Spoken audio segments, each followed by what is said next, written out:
Ano ba nangyayari sa'yo? Kailangan na natin umalis, baka maiwan tayo ng flight mo.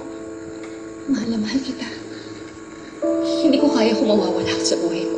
Alam ko, pero hindi natin kailangan pag-usapan yan ngayon. Malamang tapos na yung bidding yan, hinahanap ka na ni Tony. Kung pakialam sa kanya. Mahal mo ako, di ba? Oo, mahal kita. Kung talagang mahal mo ako, sasama ka na sa akin. Pupunta na tayo sa Dubai, halika na. Hindi na pwede, di ba? Napag-usapan na natin to ilang beses. Eh bakit nga hindi pwede? Hindi nga ako makakaalis dito nang hindi kita makakasama. Ano ba naman, Alexa? Nagtatanga-tangahan ka ba? Bulag ka ba? Niloko natin ang asawa mo. At kailangan natin magpalamig dahil hindi na tayo pwedeng mahuli magkasama. Eh baka naman kasi talaga hindi ka sasama. Dahil nakuha mo na ang gusto mo, hindi ba?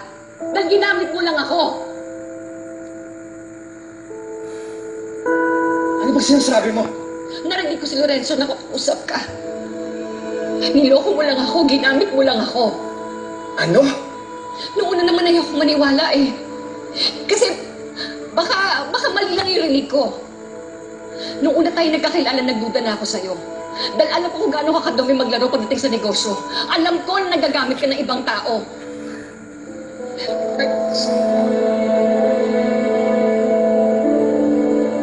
Tuwing pinagsisilbihan mo ako. Tuwing pinagluluto mo ako. Tuwing hinahawakan mo ako. Tuwing niyayakap mo ako. Tuwing inaaligan mo ako. Nararamdaman ko na mahal mo ako. Na pwede akong maniwala, na pwede akong magtiwala. Mahal mo ako, diba? Totoo lahat yun, diba? Kahit sabihin mo sa akin, diba, mahal mo? Alexa, hindi yun ang importante ngayon. Ang importante ngayon, makakaalis ka na, di ba? Makakaalis ka na, makakadaya ka. Aalis ako, pero kasama ka.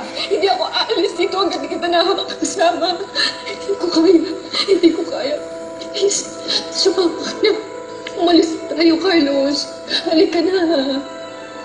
Please. Hindi ko pwedeng gawin yun. Hindi ko pwedeng gawin yun ngayon.